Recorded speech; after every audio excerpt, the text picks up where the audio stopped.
આપણો ભારત દેશની ધરોહર એ ગુરુ પરંપરા ઉપર જ ટકી છે.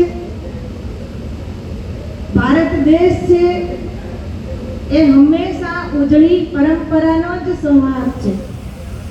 આપણો સનાતન ધર્મ છે એ હંમેશા આ ગુરુ પરંપરાને જ આગળ વધારી રહ્યો છે અને એટલા માટે જ એ સનાતન સર્વશ્રેષ્ઠ કહેવાય છે.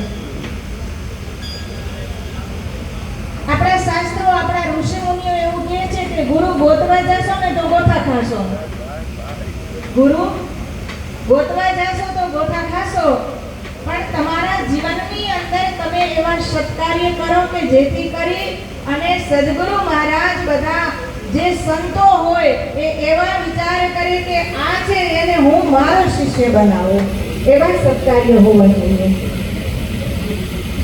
પણ અત્યારે વર્ષા ઋતુનો પ્રારંભ થઈ ચૂક્યો છે, ધીમે ધીમે વરસાદની શરૂઆત થઈ છે અને એની અંદર જ્યારે આપણને બધાને ખબર છે કે વરસાદ એક સરખો બધે જ પડતો હોય, પણ એ પાણીનો સંગ્રહ ક્યાં થાય કે જ્યાં કંઈક ઊંડાઈ હોય, જ્યાં ગહેરાઈ હોય, ત્યાં જ હંમેશા એનો સંગ્રહ થતો હોય છે. તો યાદ રાખવું પડે કે આપણા જો એવા સત્કાર્યો હશે, આપણી કંઈક એવી ઊંડાઈ હશે તો સદગુરુ મહારાજના જે સંસ્કાર છે, સદગુરુ મહારાજનું જે જ્ઞાન છે એ આપણી પાસે ટકી રહેશે. ધ્રુવજી મહારાજ તો નાના એવા હતા, માત્ર ને માત્ર એ 5 વર્ષની ઉંમરમાં જ્યારે કંઈક પામવા માટે થઈને નીકળે છે અને એમને ગુરુ ગોતવા નહોતા પડ્યા, પણ નારદજી ગુરુ બની અને સામેથી એમને પ્રાપ્ત થયા હતા. એ જ ધ્રુવજીને જ્યારે નારદજીએ કહ્યું હતું કે બેટા તમને તો અવિચળ પદ મળવાનું છે, કયો તો અત્યારે ને અત્યારે આપી દઉં, પણ ત્યારે એ ધ્રુવજીએ એવું કહ્યું હતું કે નહીં, પહેલા મારે પરમાત્માની પ્રાપ્તિ કરવાની છે.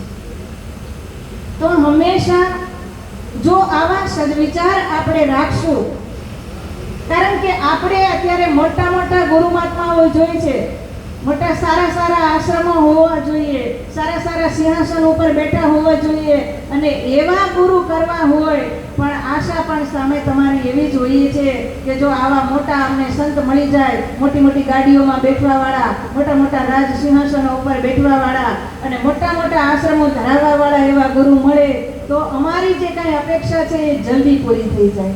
અને અપેક્ષા પાછી કાં તો ધનવાન થવાની હોય, કાં તો પુત્રવાન થવાની હોય, કાં કીર્તિવાન થવાની હોય, પણ હંમેશા યાદ રાખવું ઘટે કે જે સર્વસ્વ છોડી, જે બધો જ ત્યાગ કરી અને જે એક સંન્યાસ પરંપરાને નિભાવવા માટે થઈ અને જે જીવ નીકળો છે અને એની પાસે શું આવી અપેક્ષાઓ રાખવી એ યોગ્ય છે?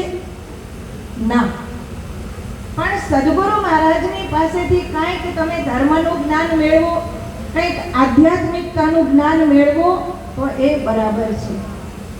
તો આવી જે આપણી ઉજળી પરંપરા છે અને આપણા ઋષિ મુનિઓ, શાસ્ત્રો બધા જ કહે છે કે ગુરુ કરતાં હંમેશા ગુરુ મંત્ર મોટો હોય છે અને ગુરુ મંત્ર એનો જ રટણ કરી અને ભવસાગર પાર ઉતરી જવાય છે. હજી ઘણા બધા જ વક્તાઓ છે, મારા વક્તવ્યને વિરામ આપું છું. ઓમ નમો નારાયણ. જય ગિરનારી.